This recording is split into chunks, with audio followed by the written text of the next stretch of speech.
Right, so we're going to continue today our discussion about Q functions. So we discussed before what value functions were, and then we've written the value function to be in this form. Now, the Q function we said is similar to the value function, but it's called the state action value function. Rather than mapping from the set of states to real numbers, what it's going to do is going to map from the set of states cross actions to the real numbers. So in terms of Q learning or Q function, the Q function will take two inputs from us, a state and an action, and then it will tell us what the real value corresponding to that state and action is. The way the Q function is defined is in this way. So you need to condition on a policy pi that you are following. You need to be in some state S, and you need to be taking an action A and following the policy after pi afterwards. And then all the Q function is just the sum of the discounted rewards from that state taking that action and following the policy pi thereof. So for example, here, right, we gave this example where, we had this maze. We start at S and we have two goals, either this goal or this goal. This goal will give us a reward of +1, and this goal will give us a reward of +10. And then we imagined a policy pi, which was deterministic in our case, that is mapping from states to actions. And then we said that that policy goes as follows. In this cell, we go to the right, then we go up, then here we could go left, or we could go right, then down, right, and up.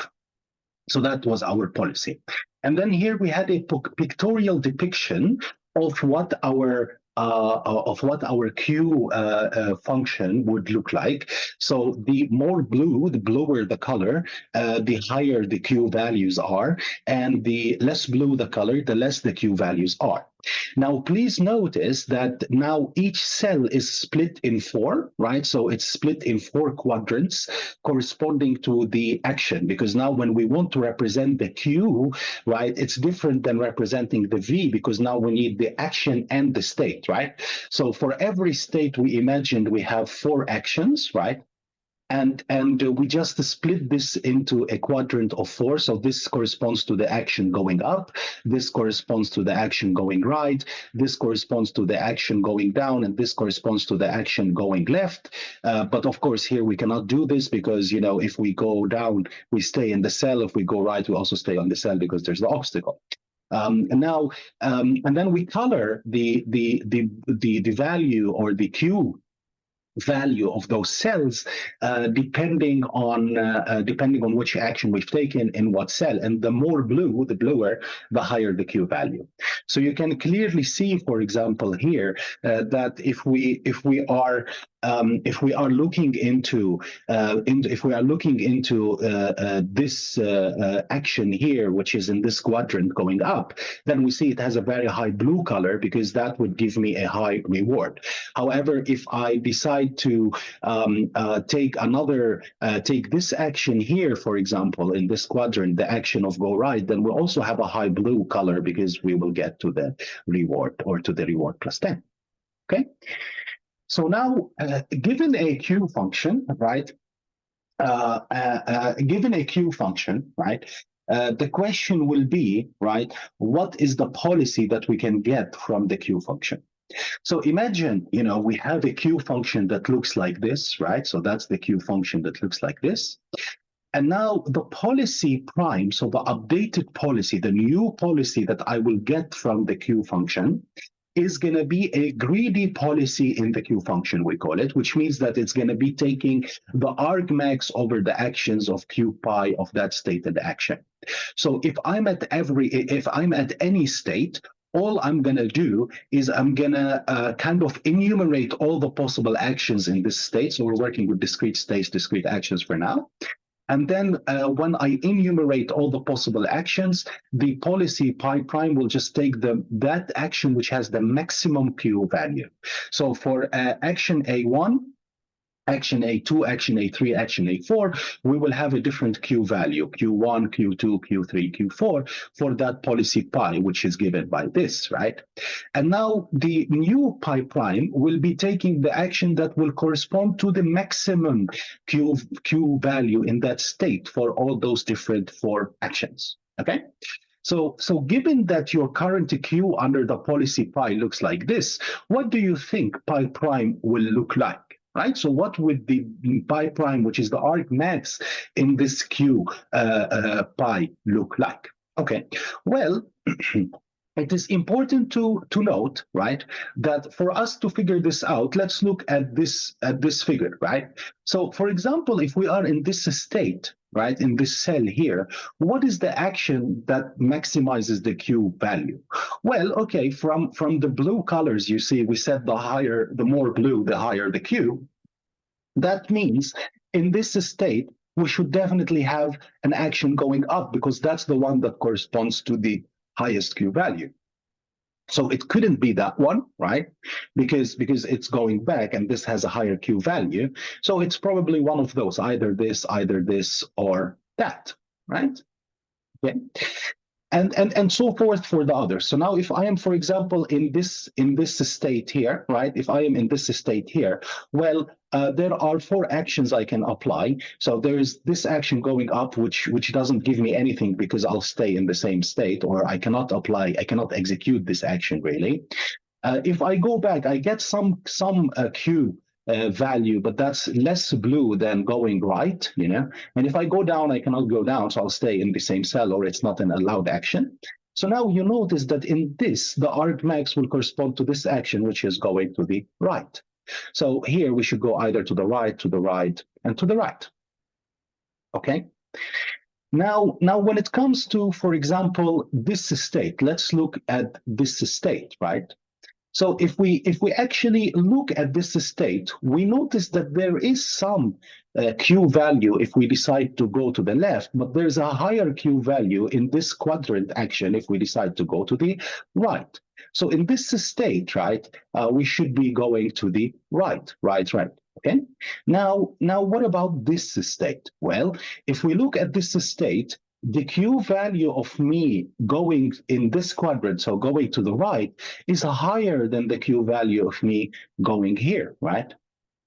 So consequently, I need to go in this direction. So it's either this or this, and it cannot be this because on this state, I'm going to the left. However, the Q value of the action to go to the right is higher. So therefore, my policy pi prime will be making me go to the left. Okay. And now, if you are in this state, well, this is interesting. Because if I'm in this state, I can either go to the right or go up.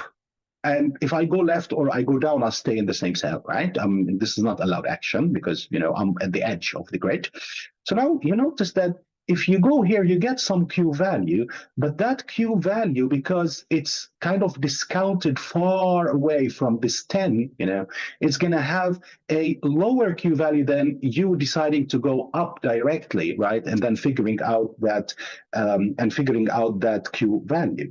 So consequently, in this state, the highest Q value would be that corresponding to going up, and therefore the answer would be C to this question. Okay. So therefore, now the pi prime, you know, the new policy from those Q values that we had following pi, the new policy, which is just degree the argmax in Q of pi of SA, will be simply this policy here, where you go up, you go right, down, right, and up. Okay, so in other words, if you have a Q value and the Q value requires a policy and a state and an action, right? And if you are in here following this policy pi, we would get something that looks like this. That's my Q value for every state and every action. And then here, in order to get the pi prime, you'll just be greedy in these Qs. And then if you are greedy in those Qs, then according to our analysis, what we just did here, the answer should be C. And therefore, pi prime, the new policy, should simply be this policy. Okay? Right. Now, given the definition of the value or the Q function, we can write something we call the Bellman equations. So what are the Bellman equations? The Bellman equations are simply a recursive form of writing the value or the Q function. So what we can show is that if you start from the state value function written in this way, so v pi, which is a map from the set of states to the real number, which we wrote in this way, right? So v pi of s is the sum of the total discounted reward from that state s and following a policy pi. We could rewrite this, in fact, in a recursive form where now v pi of the current state will depend on the v pi of the successor state S prime. So what this equation is saying is that if you want to understand what's the value of your current state S following a policy pi, you could rewrite that in the following way. You could rewrite that as the reward you would get immediately, right? So that's the current reward you would get for being in that state and applying that action, plus a discount gamma multiplied by the value of S prime, where S prime is the successor state. So S prime is the state which you would go to according to the transition model T, given that you are in this state S, right? And then you executed the action as given by the policy pi of S. So the Bellman equation is this recursive form which will allow me to write the value of my current state in terms of the immediate reward that I would get, Rs pi of S, and a discount multiplied by the value of the successor state. Okay, so it's going to be the current value of the state, V pi of S, is the reward you would get immediately if you apply the action if you apply the action pi of S, because we have deterministic policy for now, pi of S in that state S, plus some discount factor gamma multiplied by the value of your successor state S prime. How did I know that this is successor state S prime? Well, I just write for you here that S prime is sampled from your transition model or transition probabilities from a state conditioned on you are at a state S and applying a policy pi of S. Okay, so now in other words, right, what we could do now, right, is we could actually recursively compute the values, right, using this equation, right? So imagine, we have the following, right, like we have the following grid like that we had before. And now we know that we will get a reward of +1 or a reward of 10, right? Okay. Now, what is interesting is that because I know the Bellman equation, right, I could start, for example, from an S prime, which I know the value of. For example, I could start from 10, and then I can compute this V of S, because now V of S is a recursive function of S prime. Similarly here, right? So I could, if I have this V here, then I could compute the V of this guy, of this cell there, and so forth, because I can do this recursively. So if I know the V pi of S prime, that would help me in computing V pi of S. Okay, so that's how we could actually compute, right, using this Bellman equation, all those values that we would have gotten. And of course, we would get the same values like the way we computed before. So here, for example, you can compute from this 10, you could compute this value here, right? And I think gamma is 0.9 for us, and then so forth. You could continue filling this table. So as an exercise that you could look into is try to rederive those numbers, right, that we got before. We fully understood how we can compute those in the previous lecture from this equation, right? Now try to rederive them, but using this equation. And of course, you should get the similar numbers or the same numbers, really, because they're the same thing. So now what I'm asking as an exercise for you to try is try to use the Bellman equation in order to compute the value of the states for a grid world that looks like this. You have a state. You have one goal that gives you +1 reward, another goal that gives you +10 reward, and you're following this policy. And how would you do that? Well, you can use the Bellman equation, which allows me to rewrite the value of the pi in function of the value of the policy at S prime. So the V pi at S, the value of the policy in a state S, is the same value. Well, it's an equation where you have the immediate reward plus gamma, the value of S prime, your successor state. Okay. So try to compute those, start from 10, and then denote that as V pi, look at how that relates to V pi of this state, and then from there, try to get this term, and so on. And if you have any questions, write in the comments below. I would be happy to answer. Okay. So now this Bellman equation not only holds, right, for the value, but it could also hold, or it will also hold for the Q function, right? So for the state action value function, or the Q function, we call it, right, as we said before.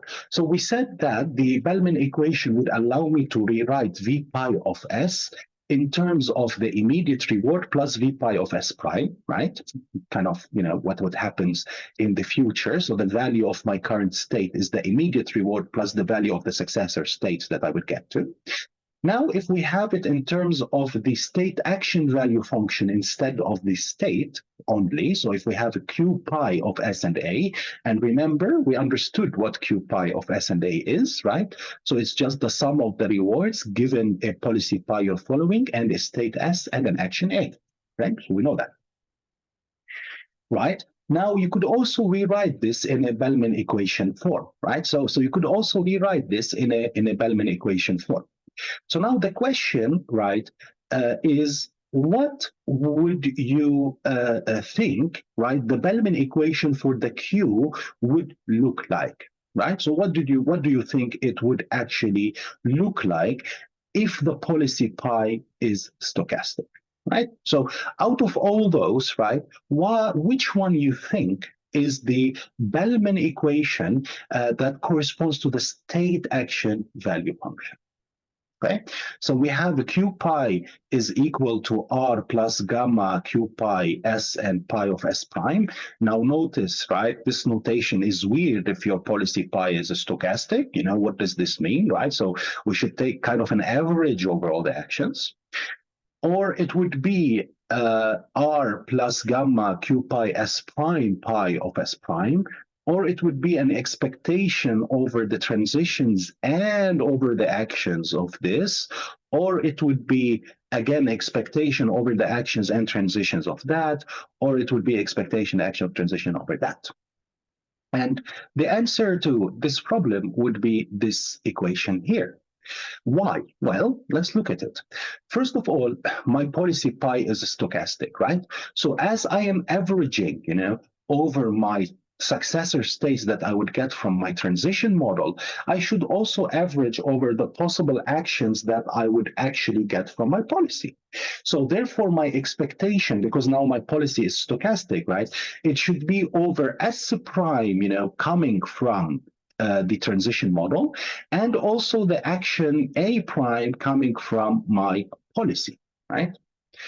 So now the Q of pi of S and A, so the value or the Q value, the state action value for that SA per will be actually the reward that you would get for that SA per, right? Plus something related to, the successor state. But now we need the successor state and also the successor action, because that's how we define, the Q pi. It's a function of S and A. So now the Bellman equation corresponding to Q pi would be the immediate reward you would get plus gamma, right, multiplied by the Q pi multiplied by the Q pi for your successor state and the successor action you would take in that state, Okay, so that's how we define, or that's what the Bellman equation is, corresponding to the state action value function.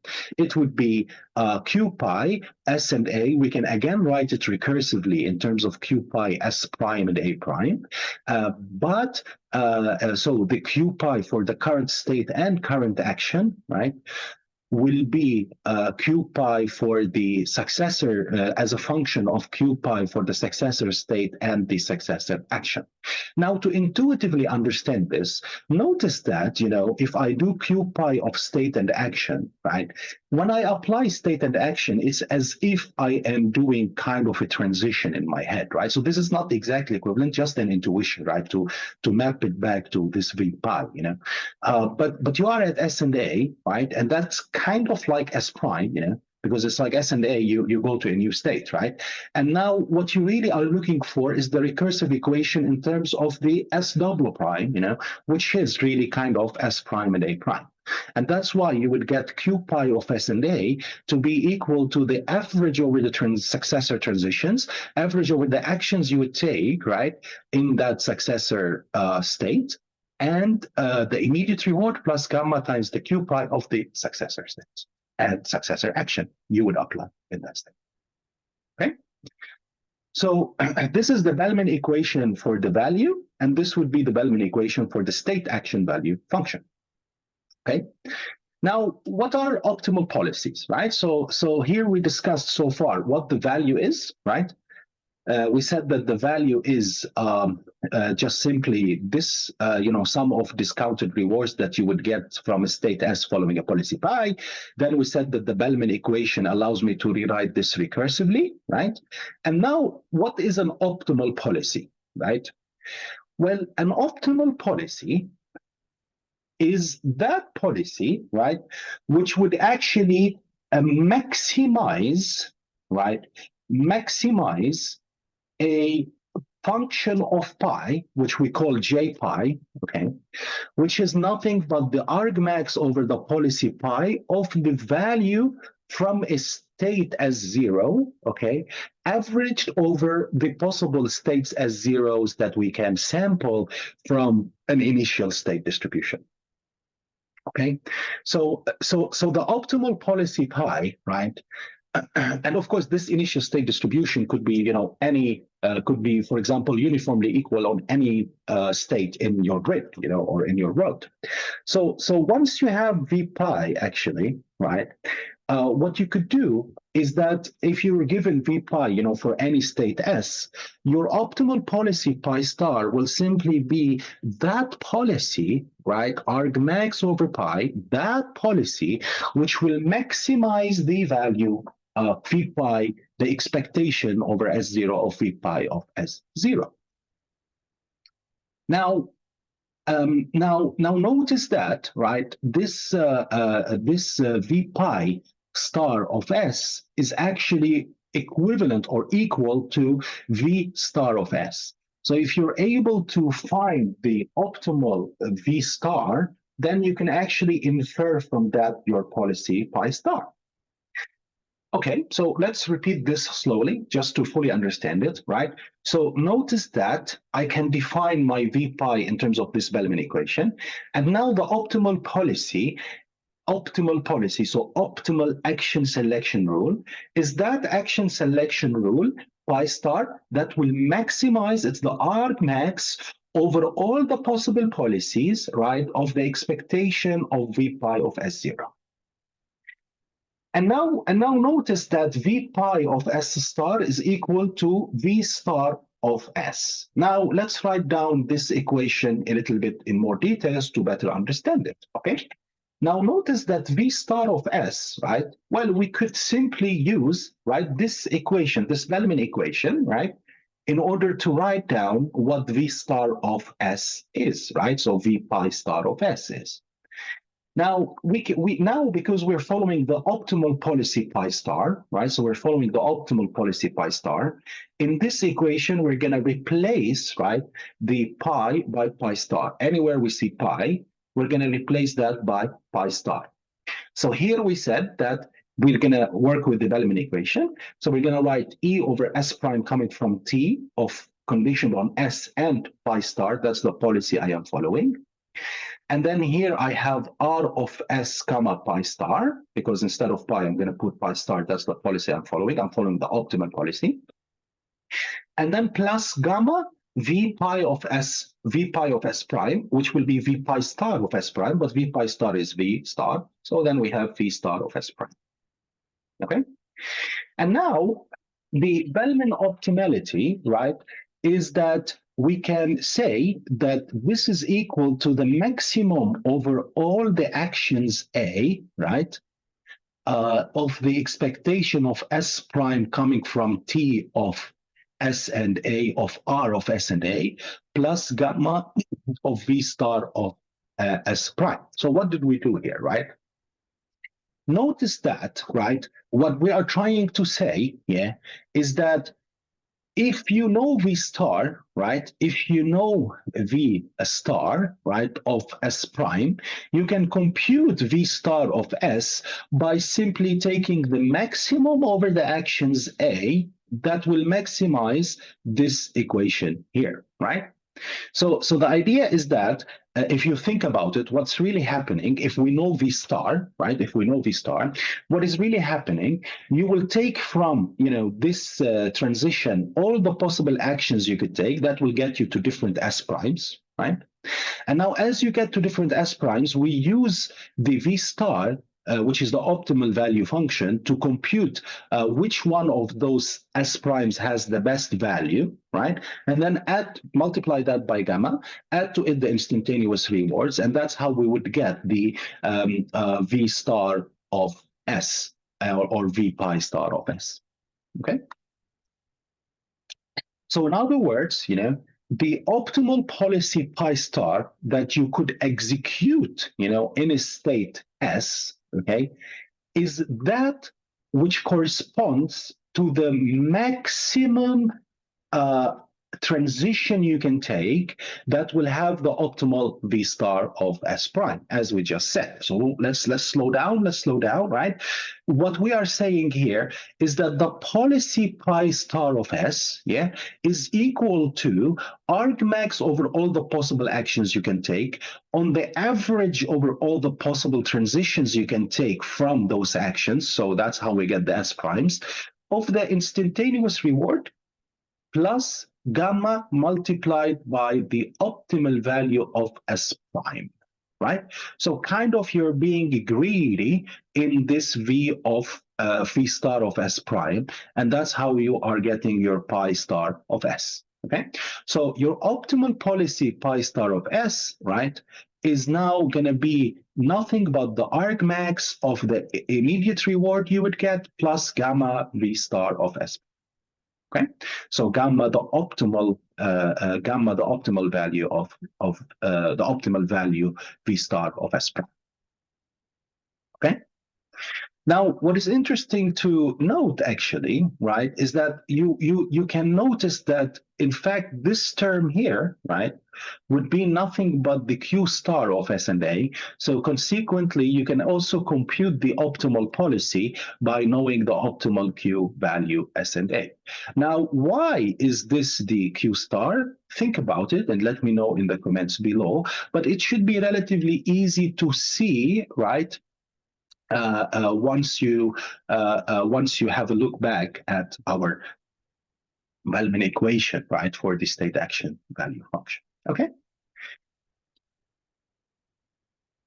good. So we said what the state value function is. We talked about its Bellman equations, and then we also talked about the optimal policy, and then we said that the optimal policy pi star of S is simply argmax over A of the expectation of S prime of RS and A plus gamma V star of S prime, which is the successor state optimal value. Now we could do the same, but for the state action value, so for the Q function. So for the Q function, please notice that we can rewrite the Q function in terms of its Bellman equation. So we can rewrite it as Q pi of S and A, which is going to be just the expectation over S and A, the immediate reward you would get, plus gamma Q over S prime pi of S prime, right? And now from this, what do you think is the Bellman optimality for state action value functions, right? So we understood that this is the Bellman optimality, for the value. Now, what is the Bellman optimality, right, for the state action value function, right? So instead of having the Bellman optimality for the V, what is the Bellman optimality of the Q star or Q or the state action value function? Okay.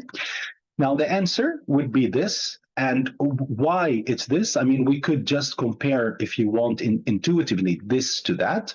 We would notice that Q star, right, is going to be just the max that you would take over all the possible actions, right, of the reward plus gamma, but Q star of S prime A prime. So we simply replace V by the Q by the Bellman equation for the Q, and then we therefore can replace the Q pi by Q star. So we will have Q star is the max over all the actions of the reward of S and A plus gamma Q star S prime A prime. Okay. So there are links between the state action value function and the state value function. But before going that, let's just kind of summarize what we've done so far. So we understood what a value function is. We understood how we can write the value function recursively, which was the Bellman equation. And then we understood what the Bellman optimality means. And we said that for the value Bellman optimality, V star is the max over all the possible actions you can take, expectation over your successor states, the immediate reward plus gamma V star of S prime, right? The optimal value at S prime. And now we said, okay, for the Q function, for the state action value function, we also have a set of Bellman equations we could write for this. And then we said the Bellman equation looks like this. So we write Q pi of S and A recursively as a function of Q pi of S prime A prime, really, following the policy pi in this example. And then the Bellman optimality for the state action value function was nothing but similar to the Bellman optimality of the state value function. But for the state action value function, we have a Q instead of V. So we have Q star of S and A, and that's max over A prime in A. And then you would have your expectation of your successor states, the rewards, and then you would have gamma Q star of S prime A prime. Okay. Now, the Bellman equation would allow me to compute those recursively. So if I know, like, for example, the Q of S prime, then I can compute the Q of S prime A prime, then I can compute the Q of S and A. If I know the V of S prime, then I can compute the V of S, right? And then therefore, if you know Q star of S prime A prime, then you can actually compute the optimal Q for your current state at current action, a Q of a star of S and A. And then from that, you can also be greedy and infer the policy if you want. Okay. Now notice that the value and the Q, they are related to each other. So the value and the Q, they are actually related to each other. So if you know the Q, you can infer something about the value, right? There's a relationship, between those two. And if you know the value, you can infer something about the Q. So if you know the value, you can infer something about the Q. If you know the Q, you can infer something about the value. Now, why is this interesting? Because later on, when we go to, for example, actor-critic type of algorithms, we would be looking into, some relations between the V as a baseline and the Q and so forth. But now, how do we define, for example, the Q from the value, right? So imagine you know the value, right? Now the question is, how would you define the Q from the value? So is it this, is it this, is it this, or is it that? And then the other question is, given the Q, how would you define the V, from the Q? Okay, so knowing the value, right? We want to understand what we can say about the Q action value function. Knowing the Q action value function, we want to know something about the value itself. Now, the answers to this will be as follows. However, think about it for the next time. So the next time we are going to dig into this and try to understand what sort of relationships exist between the value and the Q. both ways, value to Q, Q to value, right? And then this is the answer for those. Now think about why this could be the answer, and then next time we will start from this slide and fully discuss why those are the cases, right? And please try to engage in case you have any questions. Write me in the comments. I'll be very happy to answer. So next time we would actually kind of answer this question, give you a more advanced exercise, and then jump into dynamic programming before we start going into actor critic and actor methods and so forth. Okay. So with this, I will end, and then I will see you next time. So thanks for listening to this. If you have any questions, please write me in the comments below. I'll be happy to answer. Thank you.